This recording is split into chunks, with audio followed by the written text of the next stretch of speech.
What's happening, sports fans? How you doing? I am Kendrick, the sports guy. Good Wednesday to you. And the son of a NFL Hall of Fame running back is coming back home to finish his college career.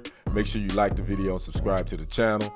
E.J.Smith, who is the son of Hall of Fame running back E.J.Smith, has decided to transfer from Stanford and finish his career up at Texas A&M in College Station. Now, E.J. had a injury-plagued couple of seasons there in Stanford, but he ended up with 557 career rushing yards. He averaged 5.1 yards per carry, and he had 60 receptions, but he decided to enter the transfer portal, and then on Sunday he decided, let's come back to Texas. I'm committed. We're going to play for A&M and be in the SEC.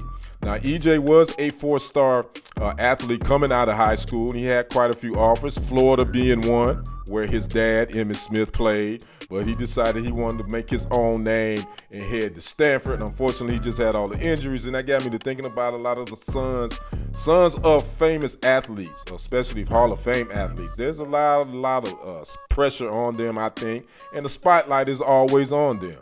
I think of the Jordan brothers, Marcus and Jeffrey. They wasn't as good as their dad, and that happens. But they were pretty good, solid basketball players. They weren't good as their dad.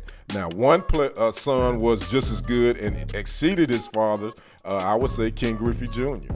He's one of the greats to ever play baseball. His dad was a good baseball player in his own right. They actually were able to play together. And that's one of the things LeBron is trying to stick around to see if he can play with his son Bronny. Speaking of that father's son, Bronny has a lot of pressure on him, a lot of spotlight on him, especially, if he's able to make it to the NBA, will his dad stick around and try to play with him? I think that's a lot of pressure for these young men. But back to E.J., I just think he just had a lot of injuries, and Stanford it just didn't work. So he's going to be headed back to Texas, play at A&M. Will he be the featured back here? Don't know. He's going to have to compete.